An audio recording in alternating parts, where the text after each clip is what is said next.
never thought I'd be the guy writing one of these posts. You always read about this stuff happening to other people.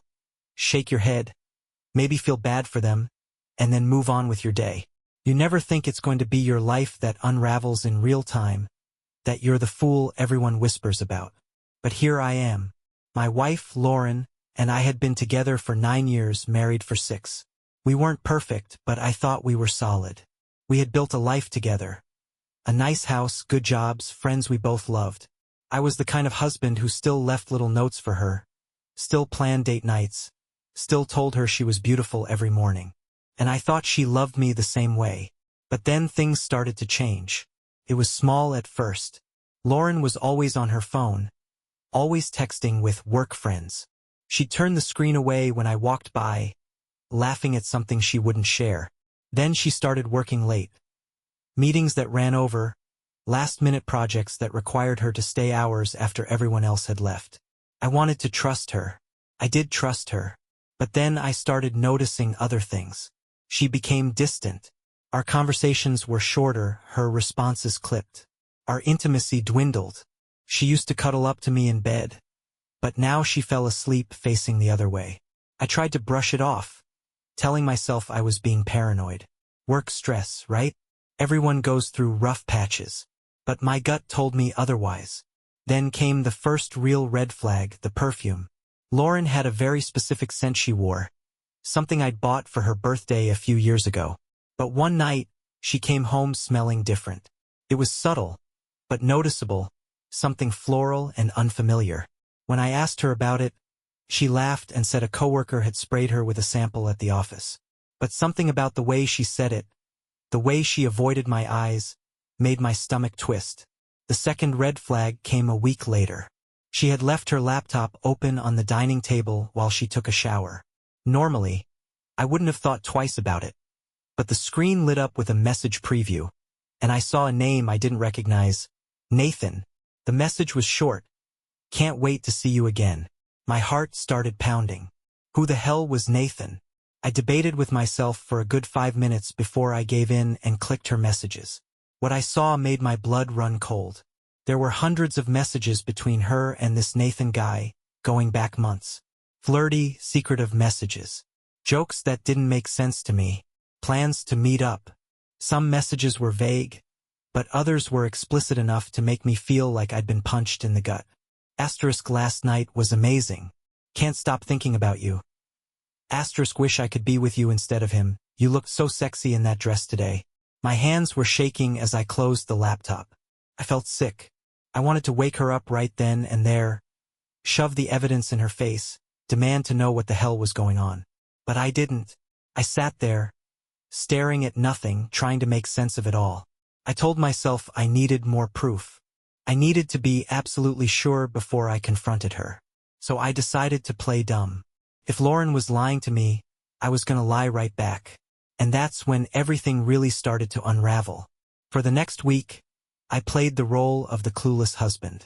Every morning, I kissed Lauren goodbye as she left for work, told her I loved her, and smiled like nothing was wrong. Meanwhile, I was dying inside.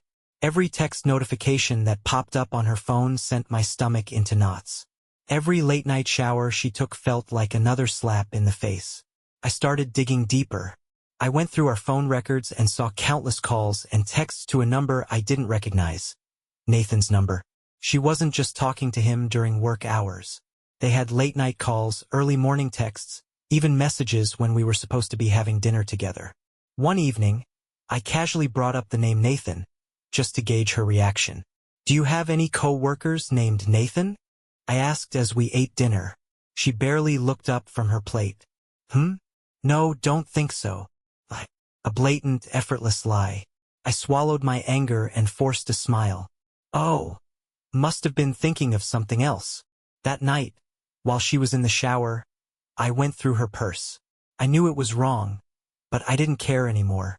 My trust had already been shattered. That's when I found the hotel keycard. It was from a place across town, not anywhere near her office.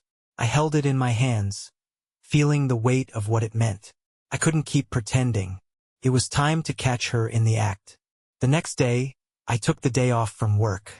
I told Lauren I had an important meeting and kissed her as she left the house. Then I followed her. She didn't go to work. She drove straight to the hotel. I followed Lauren's car from a safe distance, my hands gripping the wheel so tightly my knuckles turned white. My heart was pounding in my chest, a mix of rage and adrenaline fueling me. She had no idea I was tailing her. No idea that her lies were unraveling by the second. She drove across town, nowhere near her office. My stomach twisted as I watched her pull into the parking lot of a hotel, one of those business-class places with sleek glass windows and discreet side entrances. I parked across the street, my mind racing. What now? I hadn't thought this far ahead. Did I storm in and demand answers? Did I sit back and wait for more proof? Lauren got out of the car, looking around briefly before making her way inside. She was wearing that red dress, the one I'd bought her last Christmas, the one she hadn't worn for me in months. My jaw clenched. A minute later, another car pulled up. A man stepped out, tall, confident, a little too well-dressed for a casual afternoon meeting. Nathan. I sat there, frozen, watching them greet each other. No hesitation, no uncertainty. She smiled at him. Really smiled, and he leaned in close, whispering something in her ear that made her laugh. Then, without a second thought, they walked inside together. I took a deep breath, my hands shaking. This was it. The undeniable proof I needed. There was no spinning this, no explaining it away. She wasn't at work. She wasn't stuck in meetings. She was in a hotel with another man. I grabbed my phone and snapped a few pictures, my vision blurring with anger. I had to go in. I had to see it with my own eyes. The lobby was quiet when I entered.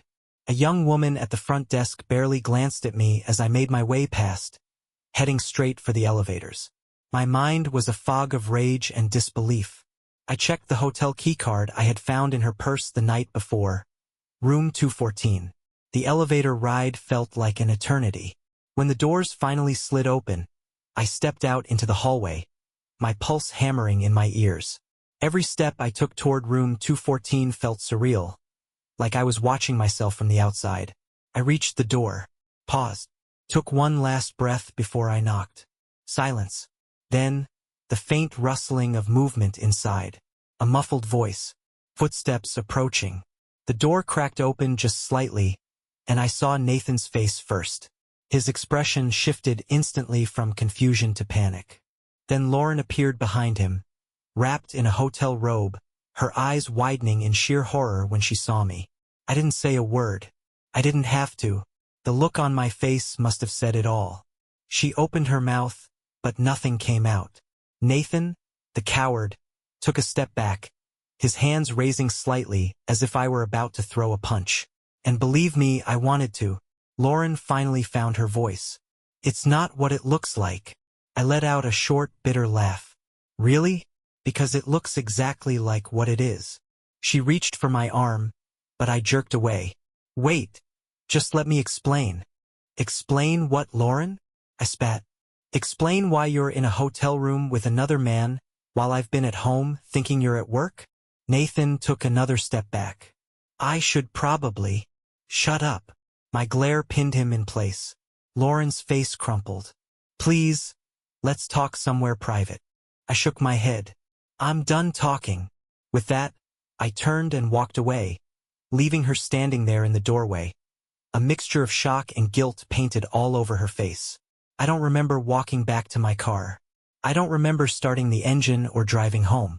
Everything felt like a blur, like my mind had detached from my body just to protect itself from the raw, searing pain ripping through my chest. By the time I pulled into our driveway, the shock had started to wear off, leaving only anger in its wake. The house, the one I had worked so hard to make a home, felt like a stranger's place now. I stepped inside and stood in the living room, staring at the wedding photos on the mantel. The smiling couple looking back at me felt like a cruel joke. Less than an hour later, Lauren walked in. Her face was blotchy, eyes swollen from crying. She had changed out of her hotel robe into her usual office attire, like she thought dressing the part of the working wife would somehow erase what had just happened. Please, she whispered. Can we just talk? I crossed my arms. Talk? Like how you and Nathan have been talking for months. She winced.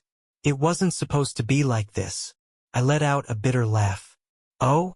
And how exactly was it supposed to be? She took a shaky step closer. I made a mistake. A mistake. I repeated, my voice rising. A mistake is forgetting to take out the trash. A mistake is missing a bill payment. What you did wasn't a mistake, Lauren. It was a choice. 1,000 little choices, every single day, to lie to me, to betray me. Tears streamed down her face, but I felt nothing. No sympathy, no urge to comfort her.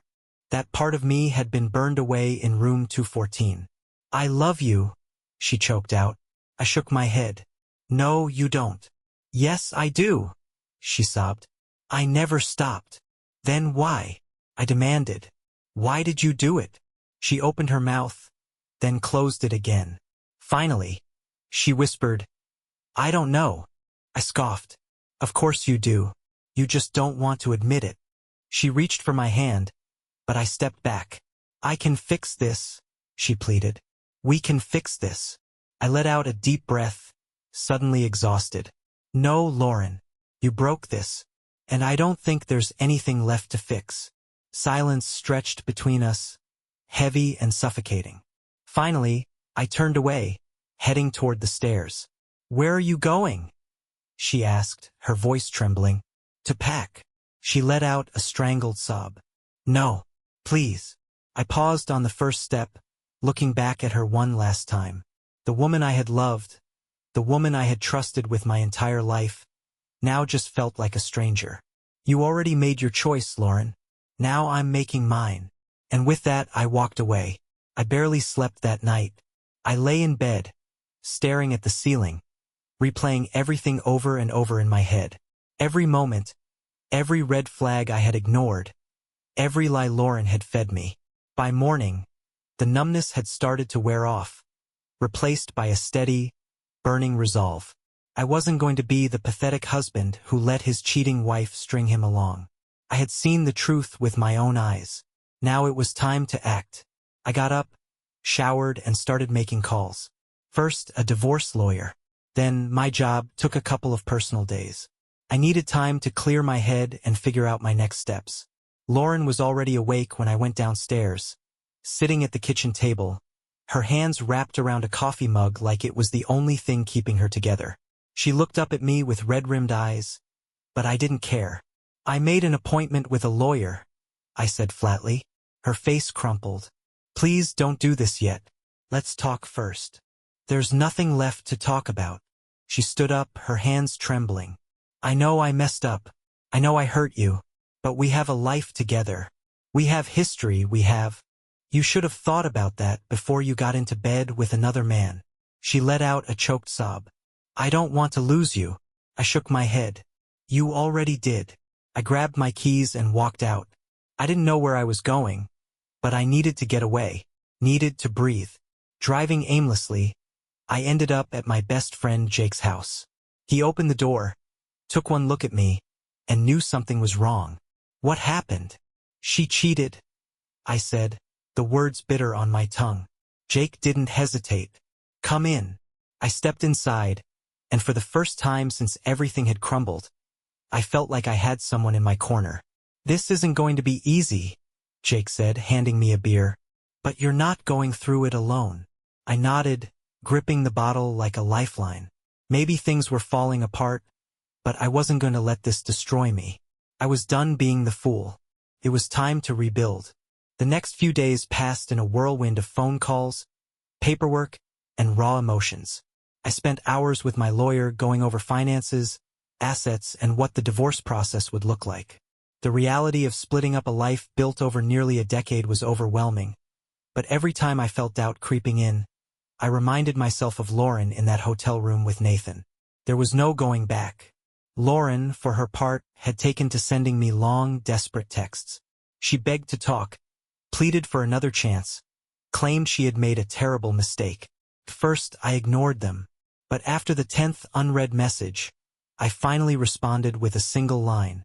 You made your choice. Now live with it. After that, the messages slowed, But they didn't stop completely. I blocked her number. Friends started reaching out. Some had heard whispers of what happened, while others noticed my absence from social gatherings. I didn't go into details, just told them Lauren and I were divorcing. Most people were supportive, though a few mutual friends tried the whole "maybe you should hear her out" approach. I shut that down immediately. Jake and my brother Ryan were my biggest pillars of support. Jake let me crash at his place when I needed space from the house, and Ryan took me out for drinks just to get my mind off things. "You dodged a bullet," Ryan said one night as we sat in a dimly lit bar. "I know it doesn't feel like it now, but one day you're gonna be glad this happened." I wanted to believe him, but at that moment, all I felt was the weight of betrayal and a future I never saw coming. Then, out of nowhere, I got a message from an unknown number. *K, it's Nathan's wife. I think we need to talk. The message from Nathan's wife stopped me cold. I stared at my phone for a full minute, my heart pounding. I had no idea what to expect, but I knew one thing. This was someone who was just as blindsided as I was. After a deep breath, I replied, "Where do you want to meet?" We decided on a quiet cafe on the other side of town, far enough away from places Lauren and I used to frequent. I arrived early, scanning the cafe for a woman who looked just as lost as I felt. And then I saw her. She was sitting in a corner booth, stirring a cup of tea absent-mindedly. When she looked up and met my eyes, I saw the same pain, the same exhaustion I had seen in my own reflection the past few days. I walked over. "You must be Emma." She nodded, giving me a small, sad smile. "And you're?" "Ethan, Lauren's husband." "Ex-husband soon," she said bitterly, taking a sip of her tea. "Same for me." I sat down across from her, unsure of what to say, but Emma got straight to the point.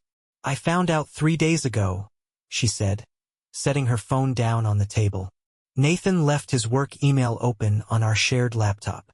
There were messages, hundreds of them, pictures, hotel receipts." She exhaled sharply. "They weren't even careful." I nodded. "I caught them at the hotel. I had my suspicions, but seeing it in person rips your heart out," she finished for me. "Exactly." For a while, we just sat there in silence, two strangers connected by the same betrayal. Then Emma pulled out a folder from her bag and slid it across the table. "I don't know what your plans are," she said, "but I'm filing for divorce immediately, and I want to make sure Nathan doesn't walk away from this unscathed. This is everything I've gathered: financial records, proof of his infidelity, anything that could be useful. I thought you might want to do the same." I flipped through the pages. Bank statements, call logs, screenshots of messages. She had done her homework. "Why are you helping me?" I asked. Emma gave me a sad smile. "Because no one should have to go through this alone." I took a deep breath and nodded. Maybe I had just found an unexpected ally in all of this. Emma and I sat in that cafe for over an hour, going over every piece of evidence she had collected. It was staggering how little effort Nathan and Lauren had put into covering their tracks. Their arrogance was almost insulting. As I flipped through the screenshots of messages, my stomach churned. Conversations about how oblivious I was. Jokes about how Lauren would tell me she had to work late while they spent hours together. It wasn't just the cheating, it was the way they mocked me. Emma noticed my clenched jaw. "Yeah, that part stung the most for me too," she said quietly. I exhaled sharply. They didn't just betray us. They enjoyed it. They thought they were untouchable. She nodded. "But they're not. And we're going to make sure of that." Emma had already spoken to her lawyer, and she strongly advised I do the same. That same afternoon, I made an appointment. When I sat down in the office, my lawyer, Mr. Carter, skimmed through the folder Emma had given me and let out a low whistle. "This is good," he said, flipping a page. "Really good. We can leverage this in negotiations. Given the evidence, you can argue for an advantageous split of assets. Have you considered going for an at-fault divorce?" I nodded. "I want to hit her where it hurts. I want to make sure she feels this." Mr. Carter leaned back in his chair. "I understand the anger, Ethan. But remember, This is about securing the best outcome for yourself. Not just revenge. We go in smart, not reckless. I tapped my fingers on the desk. I just want to make sure she doesn't walk away from this unscathed. And she won't, he assured me.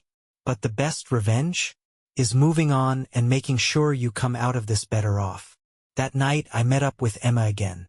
We sat in my car, going through more details of our legal plans. As we wrapped up, she turned to me. "Do you ever wonder why?"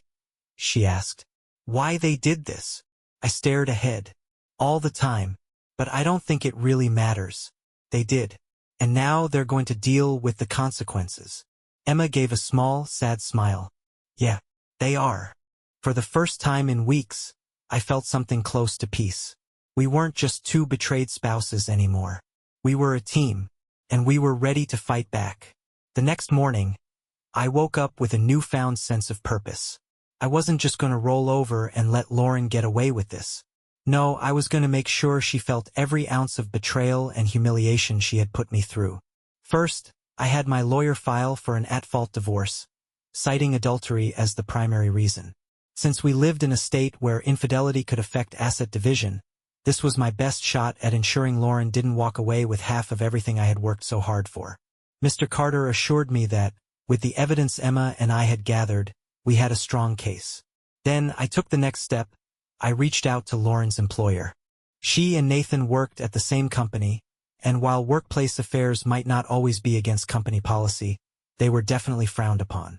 I scheduled a discreet meeting with HR and presented them with copies of the hotel receipts, call logs, and messages. The HR manager, a stern-looking woman in her 50s, flipped through the documents with growing disapproval. "This is quite serious," she said, adjusting her glasses. "We have a strict policy against fraternization between management and subordinates. Nathan was technically in a higher position than Lauren. That little detail meant he had violated company policy, and I knew it would have consequences. I just thought you should be aware," I said, keeping my tone measured. "I'd hate for a company of your reputation to suffer because of unprofessional behavior." She pursed her lips. "We'll look into this immediately. Thank you for bringing it to our attention." I walked out of the office with a small smirk on my face. That was just the beginning. That evening, I met up with Emma again. She had just come from her lawyer's office and was finalizing her own divorce proceedings. "How'd it go?" she asked as we sat in my car. "Good," I said. "HR is investigating. Nathan's about to have a really bad day." She grinned. "Good. He deserves it." We sat in silence for a moment before she sighed. "You know, I always thought I'd be the kind of person who forgives. But I don't think I can." I nodded. "Some things aren't meant to be forgiven." Emma looked at me, her expression unreadable. "So what's next?" I exhaled. "Now, we watch everything they built burn down. And we make sure they know exactly who lit the match." And just like that, the first strike had been made. It didn't take long for the first domino to fall. Less than 48 hours after I met with HR, Lauren came home looking pale and shaken. I barely acknowledged her as she walked in, but I caught the way her hands trembled when she set her purse down on the counter. "They put Nathan on leave," she finally muttered, her voice barely above a whisper. I acted surprised. "Oh," she nodded, running a hand through her hair. "Apparently someone reported us to HR. They said he violated company policy." I leaned back against the couch, feigning concern. "That's rough. I guess workplace affairs do have consequences." Her head snapped up, eyes narrowing. "Did you?" I cut her off with a smirk. "Did I what? Report you? That would be unethical, Lauren. But let's be honest, you did this to yourself." She opened her mouth to argue, but no words came out. For the first time, I saw genuine fear in her eyes. Not because she was sorry for what she did, but because she was realizing the cost of her actions. The next morning, I got a text from Emma. "Emma asterisk, Nathan's been fired. He's blaming me for it." I smirked at the screen. "Good." I texted back. "He did this to himself. You owe him nothing." Her response was immediate. "I know, but I still want to make sure he suffers a little longer." That's when an idea struck me. What if we make sure they both do? I called my lawyer that afternoon and started moving forward with an aggressive divorce strategy. I wasn't just going to let Lauren get away with this. She was going to lose more than just her job security. She was going to lose me, our house, and the life she had so carelessly thrown away. By the time she came home that evening, I had already changed the locks. Lauren tried the front door handle and froze when it didn't turn. I watched from inside, waiting for the inevitable knock. Came hesitant at first, then more urgent. I opened the door just enough to see her panicked face. "What's going on?" she asked, her voice trembling. I crossed my arms. "I changed the locks. My lawyer advised it. You'll be getting divorce papers soon." Her jaw dropped. "You can't just." "I can. And I did." I cut her off. "You made your choice, Lauren. Now you can live with it." Tears welled up in her eyes, but I didn't feel a shred of sympathy. She had plenty of time to feel guilty before she crawled into a hotel bed with another man. Now it was just consequences catching up to her. She shook her head, stepping back. "I need to get my things." I nodded and handed her a small bag I had packed. "Here, essentials. The rest we'll sort out through our lawyers." Lauren hesitated before taking it. "Ethan, please, can we just talk?" I let out a bitter laugh. "Talk? Like how you and Nathan talked behind my back?" "No thanks. We're done." She inhaled sharply, clutching the bag like it was the last piece of our life together. "Where am I supposed to go?" I shrugged. "Not my problem." The moment I shut the door, I felt something shift inside me, a weight lifting. The past few weeks had been hell, but now I was officially moving forward. The next morning, I met Emma for coffee. She was grinning as she scrolled through her phone. "Nathan's a mess," she said, chuckling. Apparently, he didn't think losing his job would be this bad. And now, he's realizing he can't afford his fancy apartment without that paycheck. I smirked. Karma moves fast. She set her phone down and looked at me. "So what now?" I exhaled, feeling lighter than I had in weeks. "Now, I rebuild. And I make damn sure Lauren watches me thrive without her." Emma raised her coffee cup in a toast. "To moving on." I clinked mine against hers. "To making sure they regret everything." With Lauren officially out of my house, I felt a new sense of control over my life. No more walking on eggshells. No more wondering what lies she was telling me. I could finally breathe again. But I wasn't done. Not yet. My lawyer wasted no time filing the divorce paperwork. Given Lauren's clear infidelity, we were pushing for an aggressive settlement. One that would leave her with as little as possible. I wasn't out for revenge. I was out for fairness. And fairness meant she didn't get to enjoy the benefits of a marriage she had already destroyed. Meanwhile, Emma had her own battles to fight.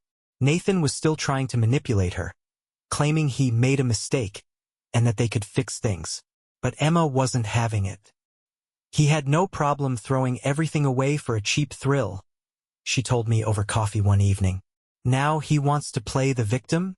Screw that." I grinned. "Glad to see you're as ruthless as I am."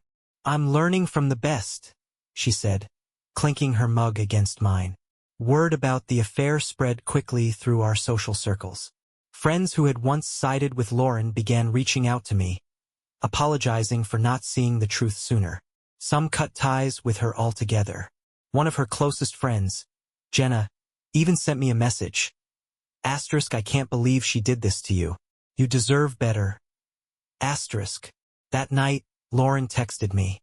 Asterisk, "Ethan, can we talk? Please." Asterisk. I stared at the message for a long moment before typing back. Asterisk, "We already did. In court, you'll get your final answer." Asterisk. I didn't feel bad. Not even a little. Lauren had lost control. And for the first time in a long time, I had all the power. And I wasn't letting it go. Lauren must have realized she was losing everything because the next morning, I woke up to a barrage of messages. "Ethan, please, I just need to explain. I made a mistake, but we can fix this. I don't want to lose you." I didn't respond. What was there to say? She wasn't sorry she cheated. She was sorry she got caught. Later that day, my lawyer called with an update. "She's contesting the divorce terms," he said. "She wants half of everything." I laughed coldly. "Let her try. She'll lose." And I was right. The next few weeks were brutal, but with the overwhelming evidence of her affair, Lauren had no real leverage. The court saw right through her attempts to paint herself as the victim. When the final ruling came down, it was everything I had hoped for. Lauren got nothing except her personal belongings. The house? Mine. The savings? Mine. She even had to pay a portion of my legal fees. The look on her face when the judge ruled in my favor was priceless. For the first time, she had to face real consequences for her actions. After court, Emma and I went out for a quiet dinner. She raised her glass. "To new beginnings." I clinked my glass against hers, a satisfied smile on my face. "To making sure they regret everything." I wasn't just free, I had won. With the divorce finalized, I finally felt the weight of Lauren's betrayal lift off my shoulders. The house, once filled with painful memories, now felt like mine again. I spent the next few weeks redecorating, replacing furniture, and making it a place where I could truly move on. Emma and I kept in touch. She was going through her own healing process, but there was something comforting about having someone who understood the exact pain I had endured. One evening, we met up for dinner. It wasn't planned, just a spontaneous decision. "So," she said, swirling her wine, "what's next for you?" I thought about it for a moment. "I don't know, but for the first time in a long time, I'm excited to find out." She smiled. "Yeah, me too." As the night went on, I realized something. Revenge had been satisfying, but it wasn't what truly mattered. What mattered was rebuilding, creating something new, something better. Lauren and Nathan had been nothing more than a painful chapter in my life. But now I was writing a whole new story, and this time I was in full control. Months passed, and life gradually settled into a new rhythm. The house felt different, not just because I had changed the decor, but because it no longer held the weight of betrayal. It was finally my home, my sanctuary. Lauren had reached out a few more times, but I ignored her messages. There was nothing left to say.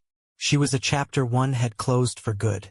Emma and I remained close, but we never forced anything beyond friendship.